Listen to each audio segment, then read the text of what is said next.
Bonsoir madame, bonsoir messieurs et bienvenue à cette autre édition de l'heure de solution sur ma page Facebook Apôtre Tate Samuel. C'est tous les lundis 21h. Vous faites bien d'être là. Et pendant cette heure, nous aurons le courrier du jour. Ce sera pendant 30 minutes que nous traiterons ce courrier. Et après, nous passerons à la rubrique Oh Dieu, fixe-moi. Et ce soir, pour la première fois, cette rubrique va être lancée, la puissance de notre langue. C'est la troisième rubrique désormais. Alors, ce programme est sous la couverture du sang de Jésus et c'est le Saint-Esprit qui le conduit. Courrier du jour. Bonjour révérend, je m'appelle Francky et je vis en Occident depuis 13 ans.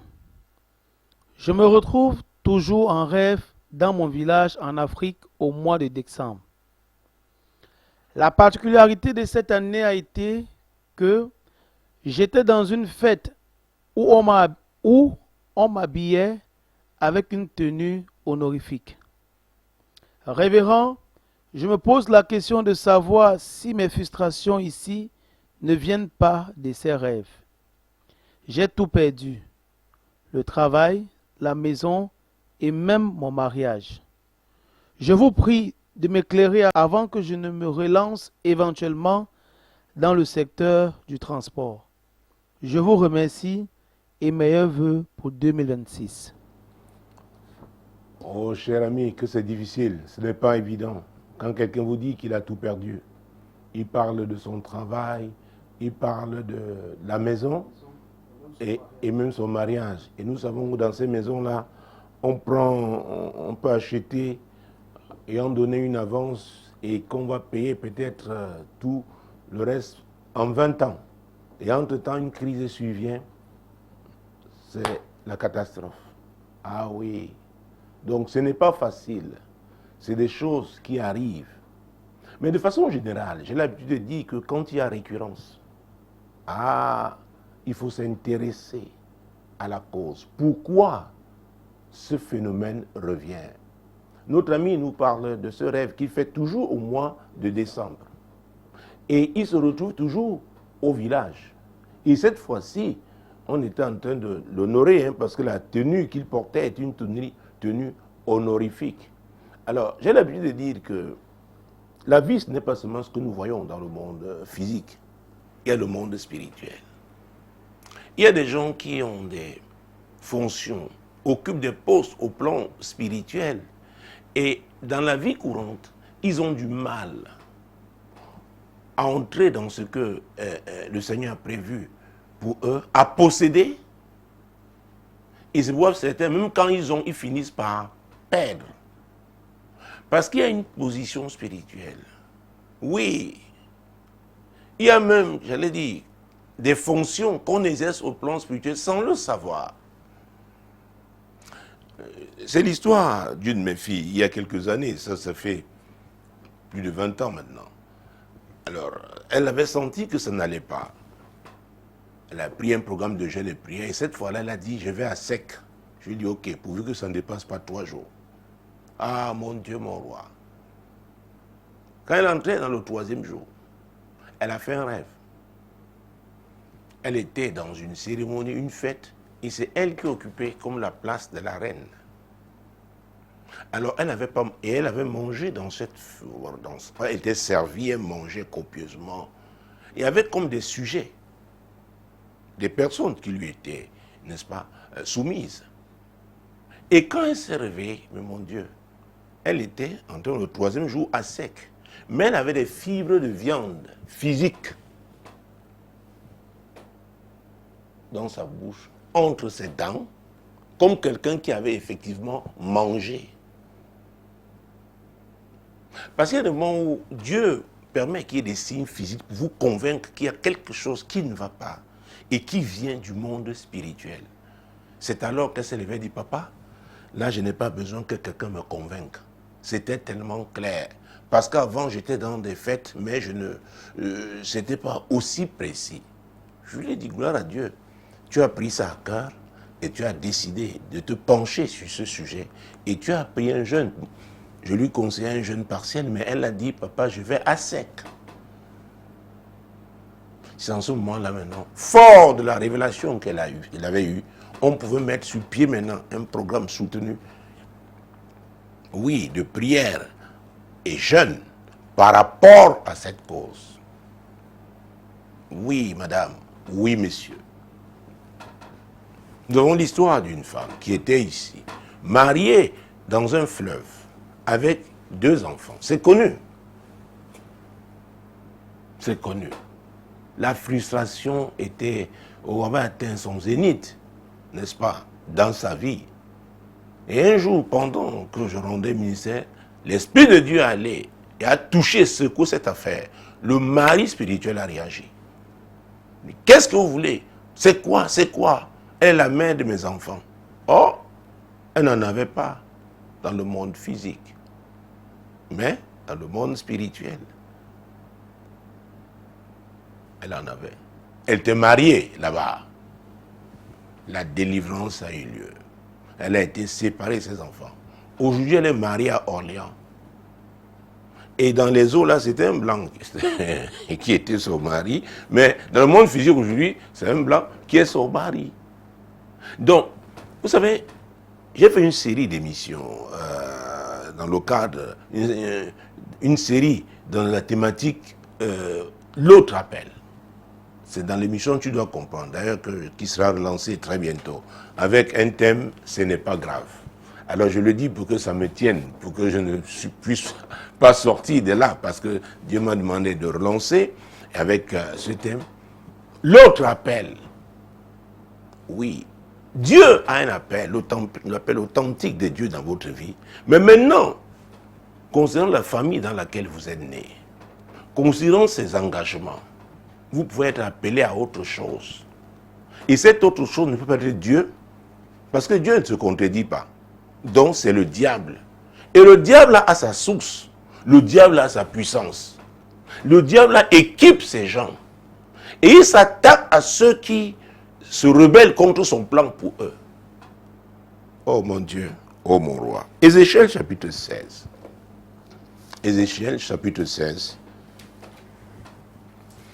Vous savez, dans mon ouvrage Source de malheur, au 2e chapitre, je parle de rechercher la cause. Parce que c'est un problème sérieux.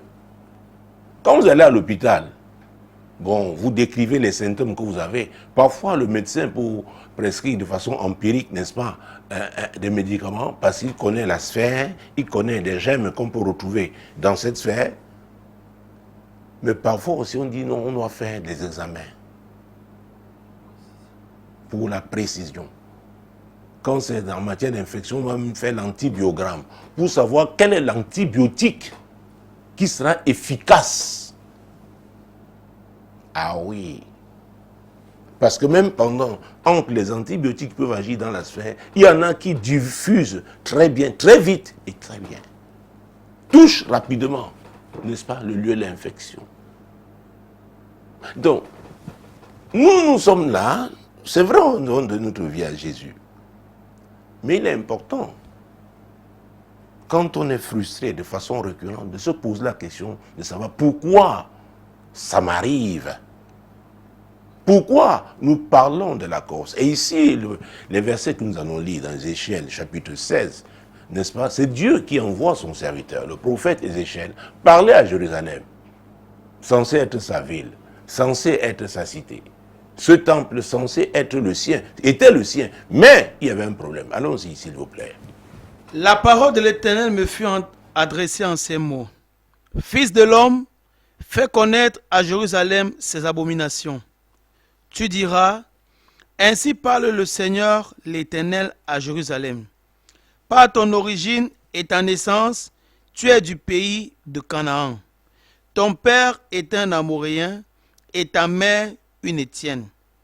À ta naissance, au jour où tu naquis, ton nombril n'a pas été coupé. On peut m'arrêter là. Jérusalem, tu es en train de festoyer.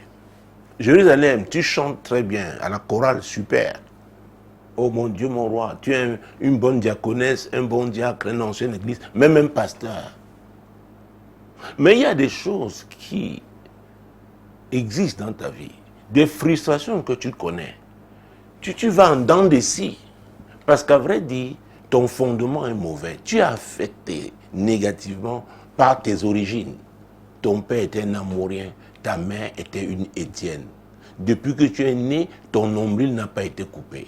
Ça a été coupé au plan physique, mais au plan spirituel. Tu continues d'être sous l'influence de ces mauvais esprits. Donc, si tu n'es pas séparé spirituellement de cette influence, de cette source, tu ne peux pas arriver. Et cette année 2026, l'année de l'achèvement, tu ne peux pas achever. Parce qu'achever veut dire bien finir. Et c'est pourquoi beaucoup ne finissent pas bien. Malgré de bonnes études de théologie, malgré les écoles bibliques, les écoles de ministère. Ah oui. Et dans Ecclésiaste 7, verset 8, c'est parti. Ah, Dieu dit, mieux vaut la fin d'une chose que son commencement. Dans Osée 4, 6, qu'est-ce que Dieu dit? Oh, nous allons lire ça. Mon peuple périt par manque de connaissance. Et parce que vous avez refusé la connaissance, moi je vous rejette. Disons. Mon peuple est détruit parce qu'il lui manque la connaissance. Puisque tu as rejeté la connaissance, je te rejetterai et tu seras dépouillé de mon sacerdoce. Oh! Qui lui a donné cette sacerdoce? C'est Dieu. Et Dieu dit, c'est mon peuple. Je ne dis pas non. Mais mon peuple a un problème. J'ai mis la connaissance à sa disposition, mais mon peuple l'a rejeté. Mon peuple maintenant a des activités, est dans l'activisme à l'église. Quand on dit de jeûner, ne veut pas jeûner. Quand on dit de prier, mais veut seulement gagner beaucoup d'argent, être prospère. Quand on dit de changer, d'avoir le caractère chrétien, non. Mon peuple a encore des fréquentations bizarres. Ah oui. Donc mon peuple est sous des influences, de mauvaises influences. Et avec ces influences-là, mon peuple, il demeure mon peuple, mais il va périr. Je vais le rejeter parce qu'il n'a pas compris. Et Jésus, pendant son ministère terrestre, dans Jean chapitre 8, verset 32, a dit quelque chose de très important. Vous connaîtrez la vérité et la vérité vous affranchira. Ah oui, il y a la version français courant qui dit vous connaîtrez la vérité et la vérité vous rendra libre. Alors vous ne pouvez pas connaître quelqu'un si vous ne rapprochez pas, c'est un peu une relation, ah oui, de proximité. Et c'est ça la vérité. C'est pourquoi il y en a qui sont à l'église, même après 20 ans, ils sont toujours des enfants spirituels. Ils sont au lait. Ils ont 50 ans, mais sont toujours des enfants. Et l'apôtre Paul en parlait avec une église, l'église de Corinthe. Il dit, à vous, je vous ai donné du lait. Parce que vous êtes encore des enfants, vous êtes charnels. C'est pourquoi, quand vous voyez les réactions de quelqu'un, ah oui, vous pouvez savoir s'il est mature ou pas. Vous pouvez savoir s'il est mature ou pas. Donc, vous connaîtrez la vérité vous affranchira. Donc, cette vérité, c'est dans la parole de Dieu. La vérité, c'est qui? C'est Dieu. Jésus a dit sur le chemin, la vérité et la vie. Ah oui.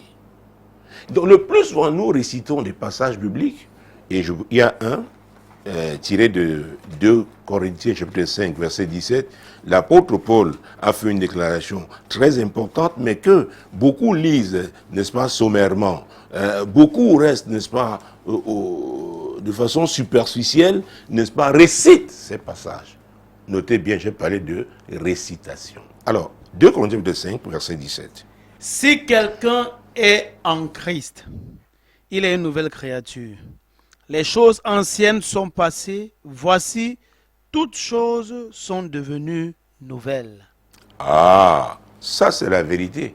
Mais l'apôtre dit, si quelqu'un est en Christ, il n'a pas dit si quelqu'un est assis à l'église tous les dimanches. Il n'a pas dit si quelqu'un est ancien d'église ou si quelqu'un est pasteur. Ce n'est pas ce qu'il a dit. Parce que les hommes peuvent faire de vous un pasteur. Une école de théologie peut faire de vous après un pasteur. Une école biblique peut faire après de vous un pasteur. Mais si quelqu'un est en Christ, être en Christ, oh mon Dieu, ce sont des gens qui ont connu donc la vérité et ont laissé la vérité les affranchir. Mon Dieu, mon roi. Alors ils seront en Christ. Christ va s'identifier à eux. Combien des hommes, des femmes à l'église, n'est-ce pas, Christ peut dire, voilà ma personne. C'est pourquoi regardez dans une église, les gens qui sont trop dans l'activisme, trop d'activités, occupés par des choses, le ministère de Marthe, la sœur de Lazare, il faut faire très attention. C'est pourquoi c'est dans la parole. C'est cette parole-ci que nous devons méditer, que nous devons la laisser nous transformer. Et en ce moment-là, on sera attiré par la profondeur. On va apprécier la communion. Je parlais hier d'Abraham, la présence de Dieu. On va apprécier la présence de Dieu. Et on saura s'approcher chaque jour davantage. Et c'était le cas d'Abraham. Il s'approcha de l'Éternel. C'est pourquoi c'est la présence qui est importante, les amis. Gloire à Dieu pour la belle voix que Dieu t'a donnée. Tu peux chanter, mais si tu vas dans la présence de Dieu, maintenant avec cette voix-là, ce sera extraordinaire. Dieu va t'utiliser pour changer les vies. Les malades seront guéris. Les affligés, mon Dieu, les gens abattus seront consolés par le Saint-Esprit. Qui t'utilisera? C'est pourquoi chacun de nous, quand tu vas donc dans cette prison, la présence de Dieu, il va te dire il y a telle chose qui ne va pas. Il n'aura pas besoin d'envoyer Ézéchiel comme c'était le cas avec Jérusalem. Il va te dire, parce que tu es dans sa présence. Il a dit, voilà. Ce sera tellement clair. C'est pourquoi la communion est le secret. Ah oui, mon Dieu, mon roi. Écoutez, Jésus était avec ses disciples. Et demandé d'aller passer la nuit pour prier. D'ailleurs, pour les choisir, les apôtres, il a passé toute une nuit il a fait toute une nuit de prière. Il se levait très tôt pour aller prier. Il jeûnait. Mais personne ne s'était intéressé à ça. D'ailleurs, on a accusé Jésus que ses disciples ne jeûnent pas. Il les a défendus. Mais à la fin de son ministère, qu'est-ce qui s'est passé? Prenons, oh Jésus-Christ de Nazareth. Oh, permettez-moi de le trouver. Le diable les a réclamés, mon Dieu, mon roi, et pour les cribler comme le froment. Luc 22, 31. Très bien, merci. Lisons. Le Seigneur dit, Simon, Simon, Satan vous a réclamé pour vous cribler comme le froment. Mais j'ai prié pour toi, afin que ta foi ne défaille point. Et toi, quand tu seras converti, affermis tes frères. Oh, Jésus était là physiquement et le diable les a réclamés. S'il n'avait pas intercédé, il s'est concentré sur Simon, sur Pierre. Jésus aurait perdu son équipe apostolique. Il n'avait pas encore compris ce que c'est la présence de Dieu.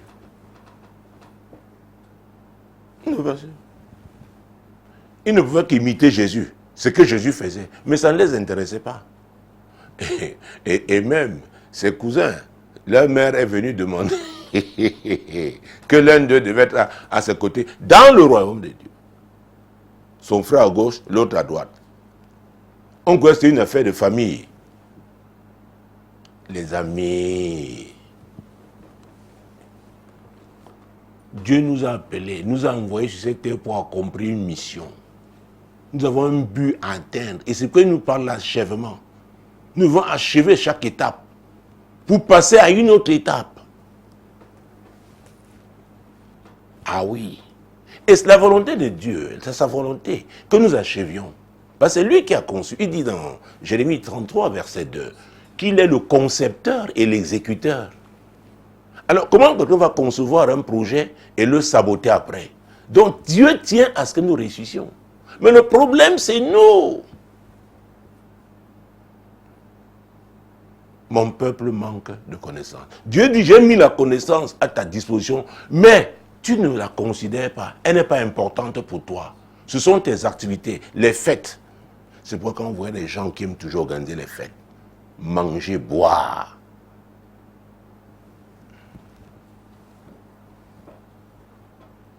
Une fois ici, c'était quoi le forum des jeunes mariés, qui est vraiment, oh mon Dieu, un forum extraordinaire. Mais après, les gens ont voulu instituer la tontine.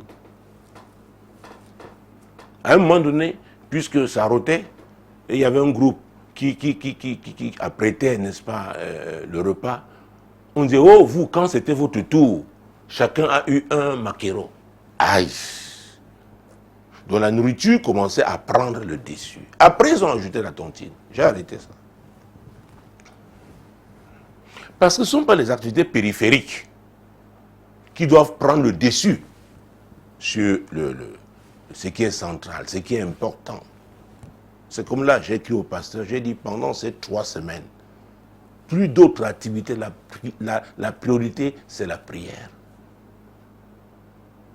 C'est la priorité. Et les amis, voilà quelque chose de très important, la notion de priorité. Quand vous vous concentrez sur les priorités de Dieu, Dieu va il va exposer ce qui s'oppose à l'accomplissement, à la réalisation de ces priorités. Parce qu'il sait que vous avez compris le numéro 1. Et Jésus avait dit dans Matthieu 6,33, cherchez premièrement le royaume et la justice de Dieu, pas la justice des hommes. Il y en a qui veulent toujours avoir raison. Tout faire pour prouver, rebondir, prouver. Non! Et c'est pourquoi la Bible nous parle de l'humilité qui précède la gloire. Alors quelqu'un qui n'est pas humble ne peut pas avoir la délivrance.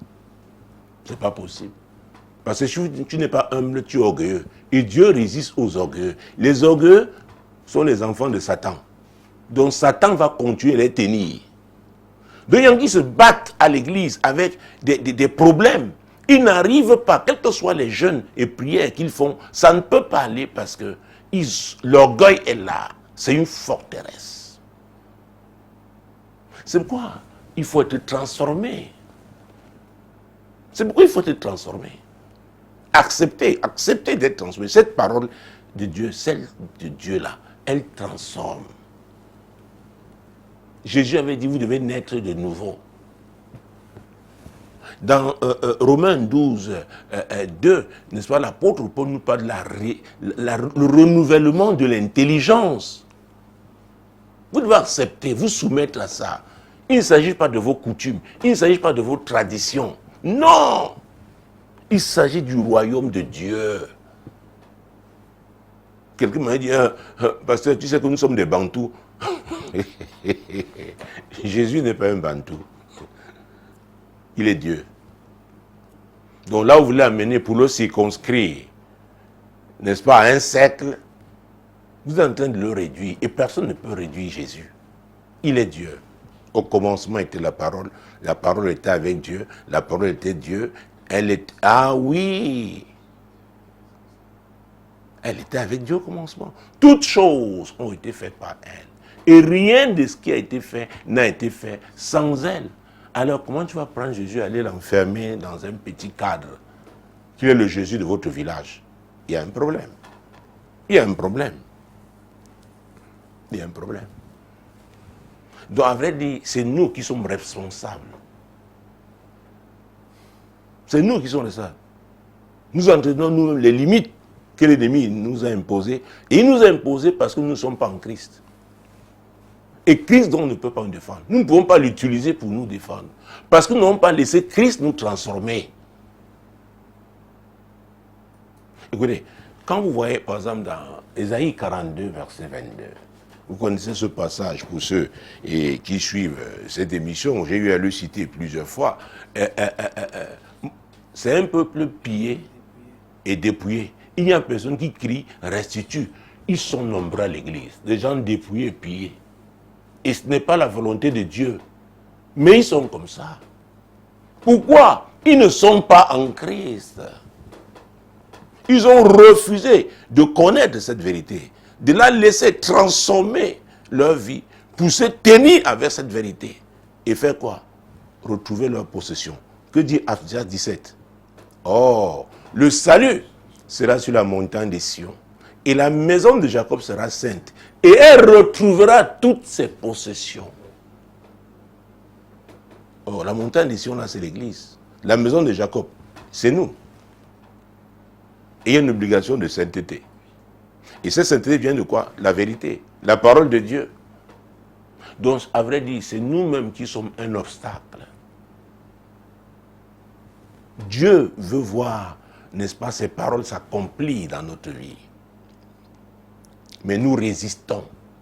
Et nous trouvons des raisons qui nous plaisent, qui nous confortent dans ce que nous faisons. Ok, Dieu croise les bras. Il est Dieu. La Bible dit qu'il était sur son trône pendant le déluge. Donc, pour revenir à l'ami qui nous a écrit, il s'appelle comment? Aha. Donc, les rêves que tu as vu à faire, et particulièrement au mois de décembre. Pourquoi toujours au mois de décembre? Ça t'aurait déjà alerté. Je ne sais pas si c'est le travail qui a commencé, que tu as commencé par perdre. Je ne sais pas si c'est ta maison ou ton mariage. Mais il y a eu tellement de signes qu'il y a quelque chose qui ne va pas. Mais je rends grâce à Dieu parce que tu es courageux. Je te dis, éventuellement, si tu peux te relancer. Moi, je crois que tu peux te relancer. Avec Jésus, oh mon Dieu, c'est possible. Il y a un nouveau départ. Il y a un nouveau départ. Mais il faut entièrement se soumettre à lui. C'est très important. Je ne suis pas là pour te dire que dans 3 mois, les choses vont totalement changer. Nous marchons par la foi. Mais le Seigneur est fidèle. Écoutez, il y a encore combien de temps, j'ai prié pour des gens qui se remariaient. Vous comprenez? Il y a eu des mariages qui sont cassés. Mais après, Dieu a travaillé chacun étant dans son côté, de son côté, et les gens se sont réconciliés. Donc, tu as perdu ton emploi, tu as perdu la maison, tu as perdu au mariage, tu n'as pas perdu Jésus. Je suis là pour te dire, Jésus, il est là, il t'attend. Il a dit dans Matthieu 11, 28, venez à moi, vous tous qui êtes fatigués et chargés, et je vous donnerai du repos. C'est très important, cher ami. Il s'appelle comment? Francky. C'est ce que Jésus a dit. Lisons ces 2 versets. Parce qu'au verset 29, il va même parler de recevoir ses instructions. C'est très important. Écoutez, la parole de Dieu, vous trouverez tout ce dont vous avez besoin dans cette parole. Mais la question de savoir, est-ce que vous allez vous soumettre à elle? C'est ça la vraie question. Oh mon Dieu, oh mon roi. Lisons. Venez à moi, vous tous qui êtes fatigués et chargés, et je vous donnerai du repos. Prenez mon joug sur vous et recevez mes instructions, car je suis doux et humble de cœur, et vous trouverez du repos pour vos âmes. Vous trouverez du repos pour vos âmes. Vous savez, quand on lit Jean 14, 27, Jésus, n'est-ce pas, pensait déjà à la fin de son ministère, et il a parlé de la paix. Ah oui. Je vous laisse la paix, je vous donne ma paix. Je ne vous donne pas comme le monde donne. Que votre cœur ne se trouble point et ne s'alarme point. Nous devons comprendre, l'Église doit comprendre que notre Seigneur est le Prince de paix. Et il donne la paix. Pas la paix que le monde donne. Il y en a qui s'adonnent à l'alcool croyant qu'ils auront la paix. Il y en a qui vont dans des stupéfiants croyant qu'ils auront la paix. Il y en a qui cherchent l'argent jour et nuit croyant qu'avec beaucoup d'argent ils auront la paix. Ça c'est selon le monde. Mais Jésus nous donne une paix qu'on ne trouve nulle part ailleurs. Et c'est ça. Nous devons... C'est pourquoi les enfants du royaume de Dieu, les citoyens du royaume de Dieu doivent savoir à quel royaume ils appartiennent. Parce que parfois le monde tente à nous déstabiliser en nous présentant ses modèles. Mais non, le Seigneur nous dit qu'il nous donne la paix, pas comme le monde. Donc, cher ami, après avoir perdu tout ça, je peux te garantir, Jésus est le prince de paix. Tu te tournes vers lui, tu te soumets à lui, tu vas voir. Et n'oublie pas, la mission, la première du Saint-Esprit, c'est celle de consolateur. De consolateur. De consolateur. Et la Bible l'appelle l'esprit de vérité. La Bible nous dit dans 1 Corinthiens chapitre 2 verset 10 qu'il fait quoi? qui sonde même les profondeurs de Dieu. Oh mon Dieu, mon roi, cher ami, oh, un nouveau départ est possible. Dieu nous les a révélés par l'Esprit, car l'Esprit sonde tout, même les profondeurs de Dieu. Alors, quand tu embrasses Jésus, d'ailleurs, tu décides de le suivre parce que c'est le Saint-Esprit qui t'a convaincu. Maintenant, quand tu acceptes Jésus, l'Esprit de Dieu vient habiter en toi. Donc Dieu habite en toi. L'Esprit de Dieu connaît la volonté de Dieu pour ta vie. Il connaît le but de Dieu pour ta vie sur cette terre. Alors, si tu conviens avec lui, écoutez, tu médites cette parole et l'Esprit là, il va t'inspirer. Et n'oublie pas qu'il est en toi et il est avec toi pour te conduire. La Bible dit qu'il sera aussi sur nous pour que la puissance de Dieu se manifeste. Moi, je pense que c'est le fondement de la foi. Dit clairement aux chrétiens qui ils deviennent en Christ. Et comment vivre cette vie pour croître, s'épanouir et dominer dans ce monde méchant. Oui, madame. Oui, monsieur. Donc, j'ai parlé de cartographie spirituelle parce que j'ai commencé par les origines. Et je vais sortir par là parce que je suis parti à la fin. Prenons Hébreux chapitre 7. Pour que nous ne perdions pas de vue ce qui a été dit au départ. Hébreux chapitre 7, mon Dieu, mon roi. Jésus-Christ de Nazareth. Versets 9 et 10. De plus, Lévi qui perçoit la dîme l'a payé pour ainsi dire par Abraham, car il était encore dans les reins de son père lorsque Melchisédek alla au-devant d'Abraham. Alors je voulais souligner ici, il était encore dans les reins de son père. À cette époque-là, où cette rencontre entre Melchisédek et Abraham eut lieu, Isaac lui n'était pas encore né. Donc, Isaac n'était pas encore né. Donc, Jacob, qui est le père de Lévi, n'était pas encore né. Donc, tous étaient dans les reins. Alors, si, je veux parler là, n'est-ce pas, l'ascendance, les familles, nous avons parlé des Amouriens et des Étiens, dans Ézéchiel 16, verset 1 à 4. Alors, si vos parents ont pris des engagements, ou eux ont hérité de ces engagements diaboliques, c'est ce que j'appelle l'autre appel, donc ça peut vous influencer. Donc, le jour où vous donnez votre vie à Jésus, à vrai dire, c'est une déclaration de guerre contre ce royaume-là. Parce qu'il va vous réclamer. Nous avons vu avec les apôtres. Mais maintenant, il vous faut connaître la vérité. C'est très important. J'ai parlé le renouvellement de l'intelligence avec Romains 12, 2.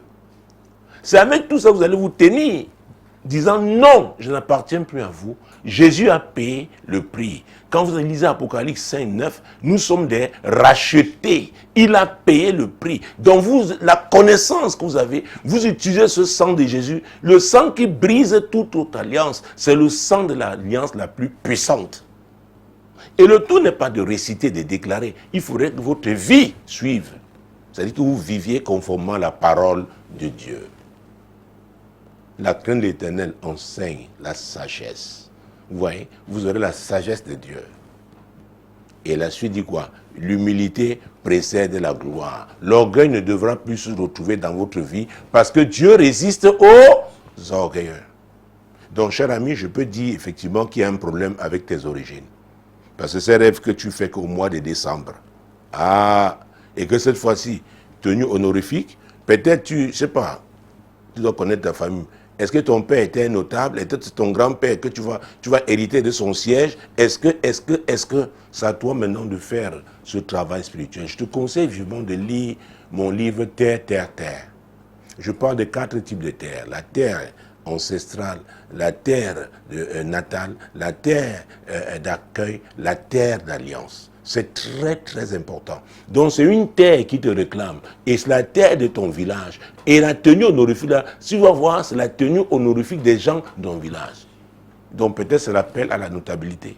Donc tout ce que tu as acquis là-bas, Tu dois perdre parce que tu dois retourner. Oh mon Dieu, nous n'avons pas le temps. Écoutez, le peuple, nous venons de lire Hébreux 7, mon Dieu, mon roi. Versets 9 et 10. Lévi, dont le père était qui? Jacob. Son père était qui? Isaac. Le père d'Isaac était qui? Abraham. Dieu avait fait une promesse à Abraham. Genèse 15, mon Dieu, mon roi. On n'a plus assez de temps. Je cours parce que là, oh Jésus-Christ de Nazareth. Mon Dieu, mon Dieu, mon Dieu, mon Dieu. Genèse 15, verset 13 à 16. Allons-y rapidement.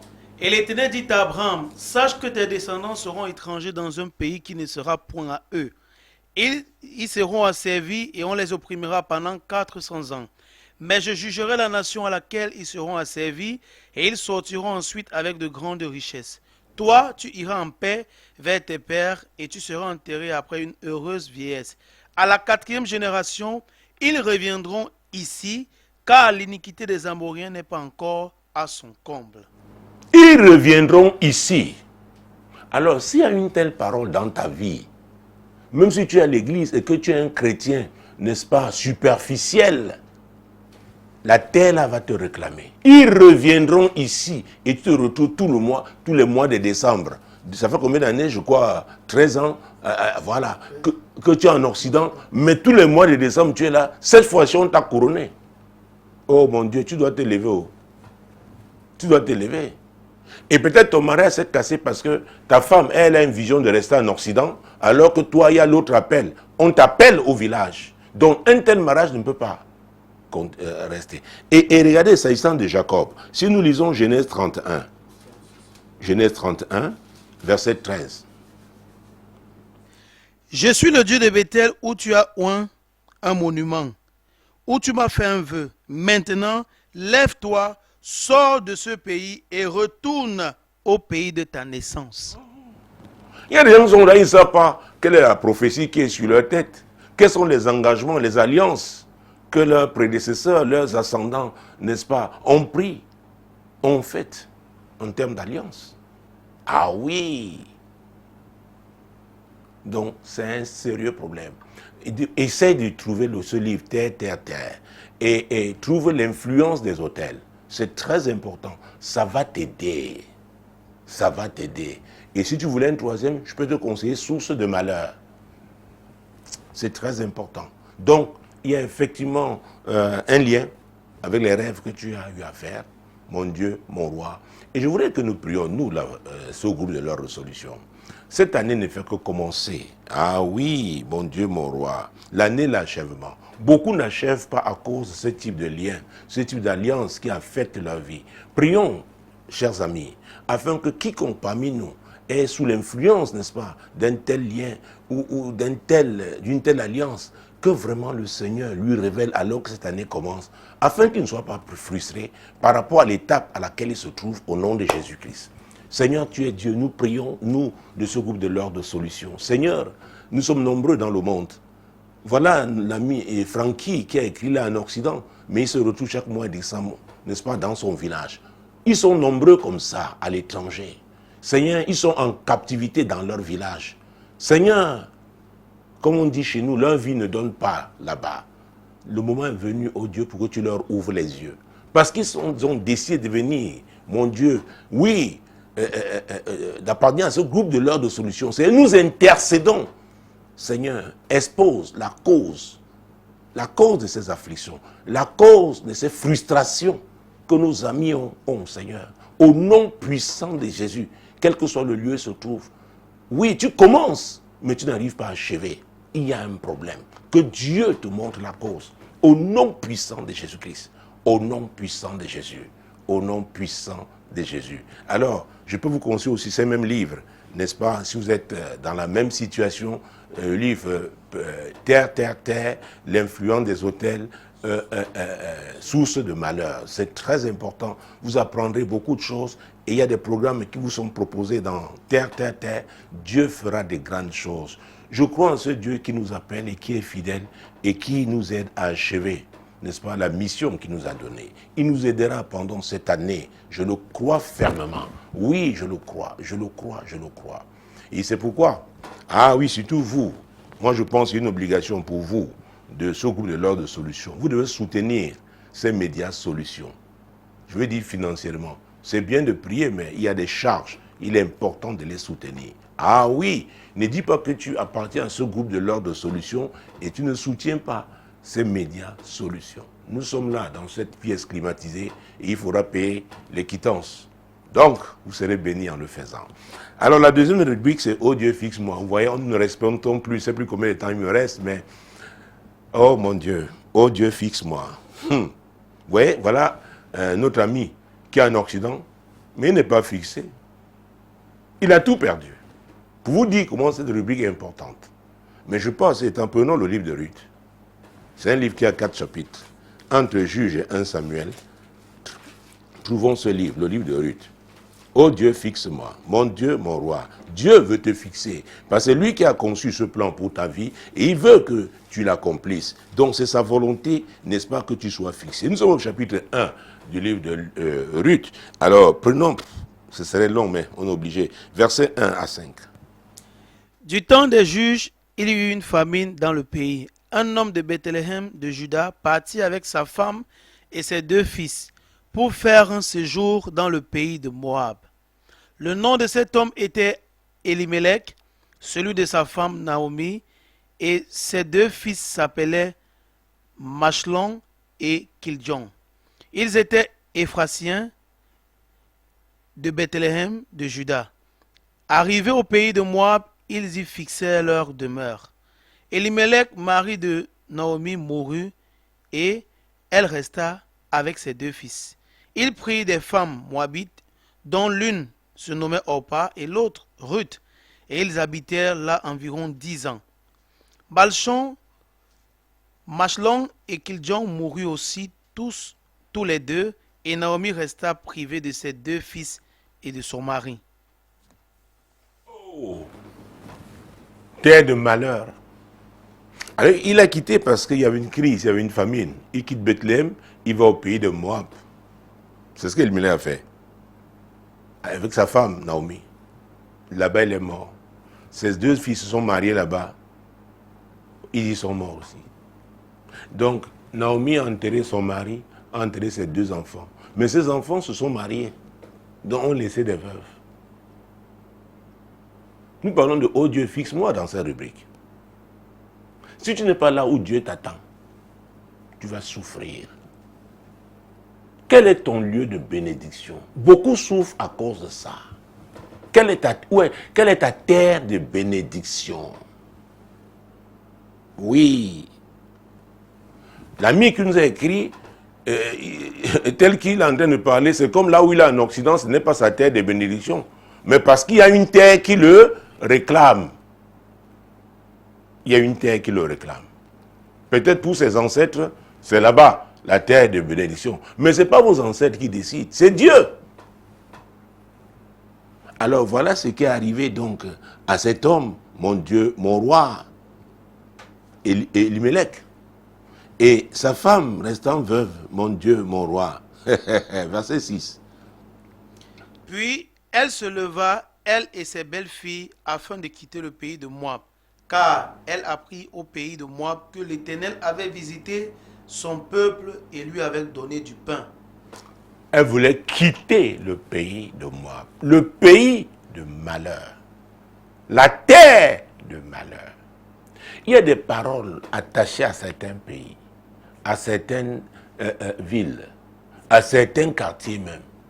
Il y a des gens, tout marche bien. Le jour où ils déménagent, ils entrent dans un type, ils trouvent un bel appartement, hein, mais dans un quartier. Il y a des quartiers maudits.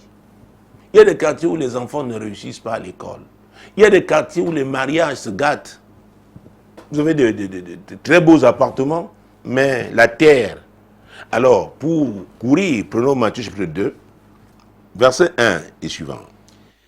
Jésus étant né à Bethléem en Judée, au temps du roi Hérode, voici les mages d'Orient arrivèrent à Jérusalem et dirent: Où est le roi des Juifs qui vient de naître, car nous avons vu son étoile en Orient et nous sommes venus pour l'adorer. Le roi Hérode, ayant appris cela, fut troublé et tout Israël avec lui. Il assembla tous les principaux sacrificateurs et les scribes du peuple, et il s'en informa auprès d'eux où devait naître le Christ. Il lui dit: à Bethléem en Judée, car voici ce qui a été écrit par le prophète.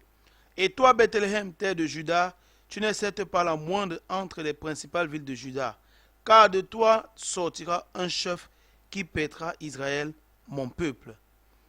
C'est la parole qui était sur Bethléem.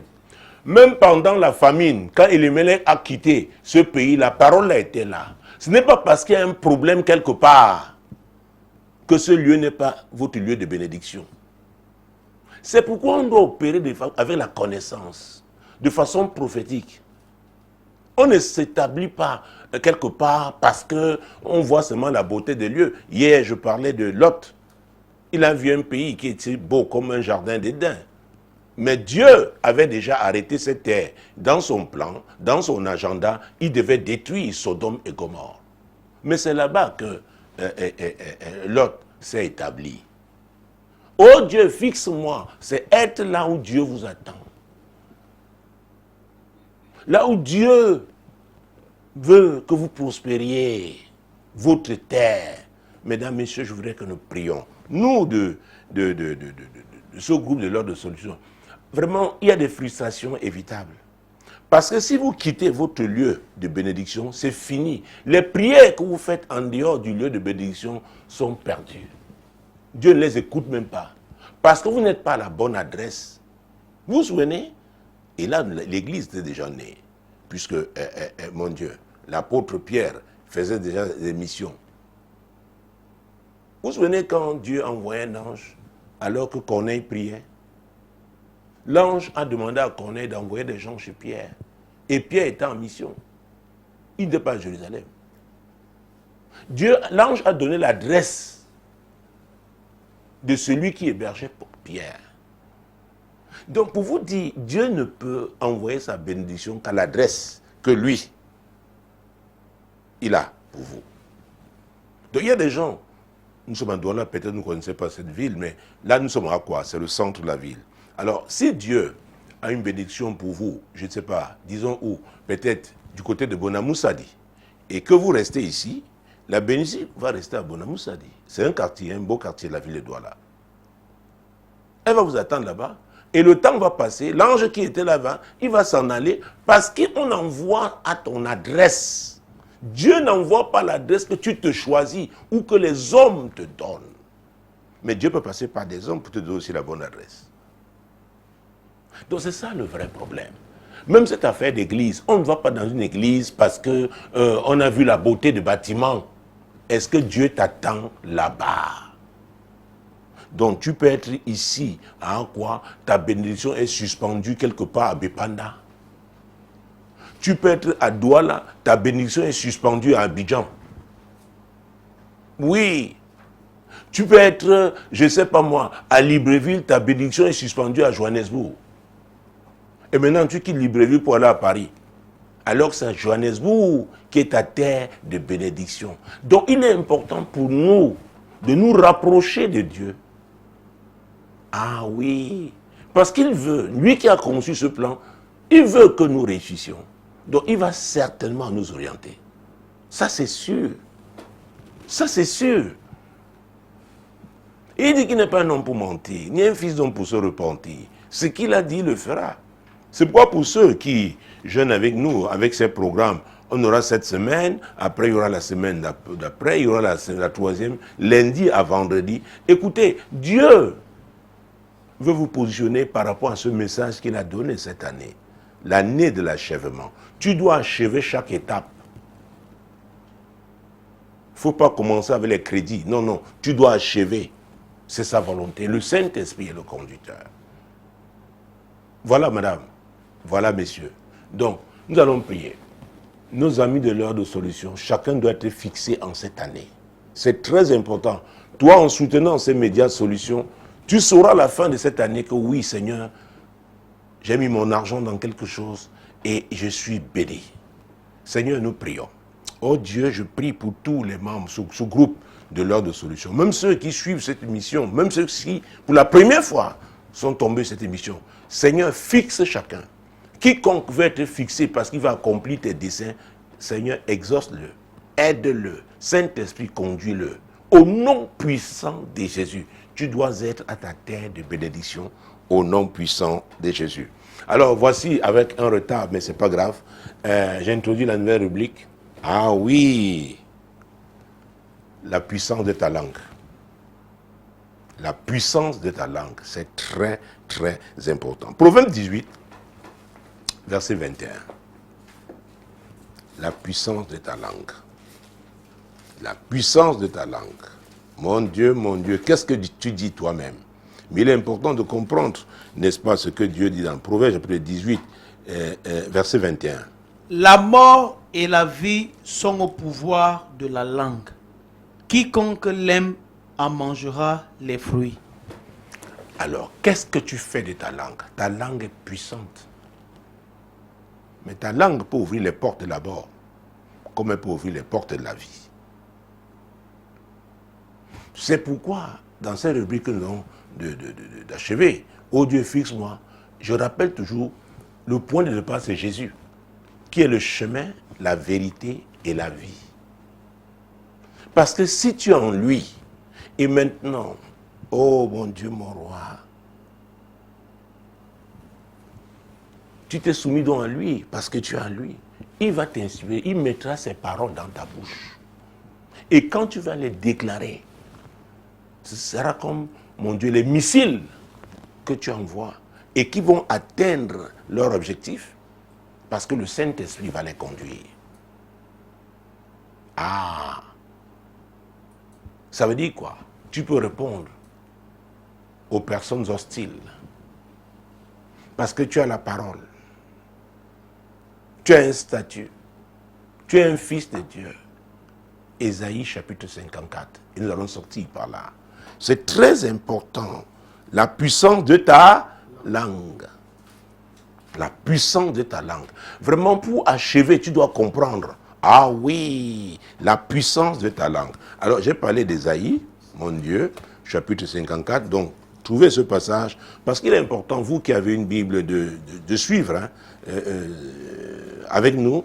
Ou alors, si vous n'avez pas une, notez ces passages bibliques. Mon Dieu, mon roi. Ésaïe chapitre 54.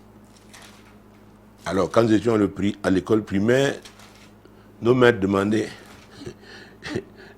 est-ce que vous y êtes? Nous répondions, nous y sommes. Versets 15 à 17. Si l'on forme des complots, cela ne viendra pas de moi. Quiconque se liguera contre toi tombera sous ton pouvoir. Voici, j'ai créé l'ouvrier qui souffle le charbon au feu et qui fabrique une arme pour son travail. Mais j'ai créé aussi le destructeur pour la briser. Toute arme forgée contre toi sera sans effet, et toute langue qui se lèvera en justice contre toi, tu la condamneras. Tel est l'héritage des serviteurs de l'Éternel, tel est le salut qui leur viendra de moi, dit l'Éternel. Oh mon Dieu, mon roi, si tu as donné ta vie à Jésus, sache que tu es un serviteur ou une servante de l'Éternel. C'est très important. Parce que ça n'a rien à voir avec, parce qu'on est pasteur, évangéliste, apôtre, prophète. Non, non, parce que je le rappelle toujours, nous sommes ici pour accomplir une mission. Et c'est quand Dieu parle d'achèvement, c'est l'achèvement de la mission qu'il nous donne, c'est l'achèvement de chaque étape dans le cadre de cette mission. Alors, toi qui es engagé, toi qui es sérieux, Dieu te rappelle qui t'a donné le pouvoir. N'oubliez pas ce que Jésus avait dit. Tout pouvoir m'a été donné dans le ciel et sur la terre. Allez. Et il vous dit ici par le prophète Isaïe que si l'on forme des complots, cela ne viendra pas de lui. Oh mon Dieu, mon roi. Combien de personnes ont comploté contre toi? Je ne veux pas que tu me dises quelle est leur taille, quelle est leur corpulence. Moi, je connais le Dieu en qui j'ai cru. Si c'est le même Dieu, écoute, ta langue va faire la différence. Ta langue va faire la différence. Ce que tu vas dire, c'est le centenier qui avait dit à Jésus, dis seulement un mot. C'était un officier. Il avait un peloton de 100 soldats. Quand il disait à l'un, va à gauche, va à droite, parce que dans l'armée, c'est indiscutable. Et c'est une des choses que nous devons comprendre dans l'armée de l'Éternel. Parce que nous vivons dans une contestation permanente et le diable rit parce qu'un royaume divisé contre lui-même ne peut pas. ne peut pas réussir. Nous nous opposons aux autorités établies. Nous les fragilisons et nous croyons que nous allons utiliser nous-mêmes notre propre autorité après. Mais nous oublions ce que nous avons fait hier, avant-hier, la semaine d'avant, le mois passé, l'année dernière, les années qui ont précédé. Le diable aussi est un enregistreur. Il faut faire très attention. C'est pourquoi il y en a qui ne peuvent pas lui résister. Parce que ils ont, mon Dieu, dans le passé, découpé des gens, dénigré des gens, fait du mal aux gens. Et dès qu'ils ont des problèmes, ils croient qu'ils peuvent, comme ça, du jour au lendemain maintenant, se retourner contre le diable qui les a utilisés. Parce que Jésus a dit, le voleur ne vient que pour voler, égorger et détruire. Donc si vous êtes dans la destruction, vous êtes un agent du diable. Maintenant, si quelqu'un veut détruire votre vie, ce n'est pas possible, vous allez tout de suite seulement recourir à Dieu. Non, non, non, non. Vous avez le même maître. Maintenant, le plus fort d'entre vous va gagner. Donc cette affaire s'adresse au Fils de Dieu, aux vrais chrétiens. Alors maintenant, qui complote contre toi? Qui, au nom de Jésus, déclare que ces complots ne tiendront pas? Déclare qu'il y aura la confusion dans la vie des gens qui complotent contre toi au nom puissant de Jésus. Déclare ce que la Bible a dit, que celui qui creuse une fosse, il tombe. Qu'est-ce que tu dis? La puissance de ta langue. Déclare au nom puissant de Jésus. Appelle ton nom, tu le dis. Appelle ton nom. Père, au nom de Jésus, moi, Tate Samuel, en cette année 2026, année de l'achèvement, Seigneur, j'achèverai chaque étape. Oui, que tu me donnes en tant que missionnaire accompli, je l'achèverai par ta grâce au nom de Jésus. C'est pourquoi quiconque complote contre moi, Seigneur, j'envoie la confusion dans sa vie. J'envoie la confusion dans sa maison. J'envoie la confusion dans ses affaires. Mon Dieu, lui, parce qu'il complote, lui et ses amis, ils vont se battre désormais. Oui, au nom puissant de Jésus-Christ. Au nom puissant de Jésus-Christ. Oui, Seigneur. Oh, quelqu'un qui a fait des imprécations contre moi, qui a prononcé des paroles méchantes contre moi, je lui retourne ses propres paroles au nom de Jésus. Au nom puissant de Jésus, je déclare retour à l'envoyeur. Retour à l'envoyeur. Retour à l'envoyeur. Au nom puissant de Jésus. Seigneur, quiconque a dit que ce que je fais ne prospérera pas, je déclare, mon Dieu, il va sombrer dans une pauvreté insolente au nom puissant de Jésus. Parce que je suis marqué pour la bénédiction, marqué pour achever. Achever, c'est bien fini. Pour achever ce que Dieu m'a appelé à faire. Quiconque se lève contre ça, oh mon Dieu, il sombre dans une fosse ténébreuse au nom puissant de Jésus. Lui et sa famille, ses affaires, ses partenaires, au nom puissant de Jésus-Christ. Au nom puissant de Jésus. Au nom puissant de Jésus. Seigneur, je condamne donc quiconque s'est levé pour me condamner injustement. Je le condamne au nom puissant de Jésus. Je condamne sa maison. Je condamne ses affaires. Oui, je le condamne à la pauvreté. Mon Dieu, mon roi. Oui, affliction permanente au nom puissant de Jésus. C'est ce que je déclare dans le camp de mes ennemis. Pour le camp de mes ennemis, au nom puissant de Jésus. Vous vous souvenez, je pense que Dieu a annoncé déjà ces rubriques sans que je m'en rende compte. Nous avons lu Deutéronome 28 l'autre jour. Oh mon Dieu, mon roi. Jésus-Christ de Nazareth. Hey! Deutéronome 28. L'Éternel te frappera de délire, d'aveuglement, d'égarement d'esprit. Et tu tâtonneras en plein midi comme l'aveugle dans l'obscurité. Tu n'auras point de succès dans tes entreprises et tu seras tous les jours opprimé, dépouillé et il n'y aura personne pour venir à ton secours. Là, c'est Deutéronome 28, verset 28 et 29. Bien-aimé, je prends ça pour le déclarer. Oh, j'adresse ces paroles à mes ennemis. Oh Seigneur, voilà tes paroles que j'adresse à mes ennemis. Ceux qui ne veulent pas me voir achever. Seigneur, ce que tu m'as appelé à faire. Je déclare que l'Éternel les frappera de délire, d'aveuglement, d'égarement d'esprit. Et qu'ils tâtonneront en plein midi, comme l'aveugle dans l'obscurité. Oh mon Dieu, ils n'auront point de succès dans leurs entreprises.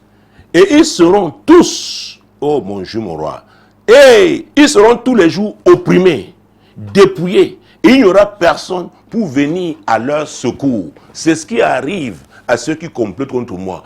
C'est ce qui arrive, Seigneur, à mes ennemis. C'est ce qui arrive à cette méchante femme, ces méchants hommes. Mon Dieu, qui se lève contre l'œuvre que tu m'as confiée, au nom puissant de Jésus. Et je déclare que je suis béni. Je déclare que j'avance. Je déclare que je prospère. Je déclare que la gloire de Dieu se manifeste sur moi, ma maison et sur tout ce que Dieu m'a appelé à faire. La gloire de Dieu se manifeste dans cette assemblée Compassion Globale, dans cette émission, l'heure de solution. Merci, madame. Merci, messieurs. C'était un privilège pour moi d'être à votre service encore ce soir. Le prochain rendez-vous, c'est lundi prochain, là, sera 21h. Ce sera sur ma page Facebook, Apôtre Tate Samuel. Demeurez bénis. Shalom.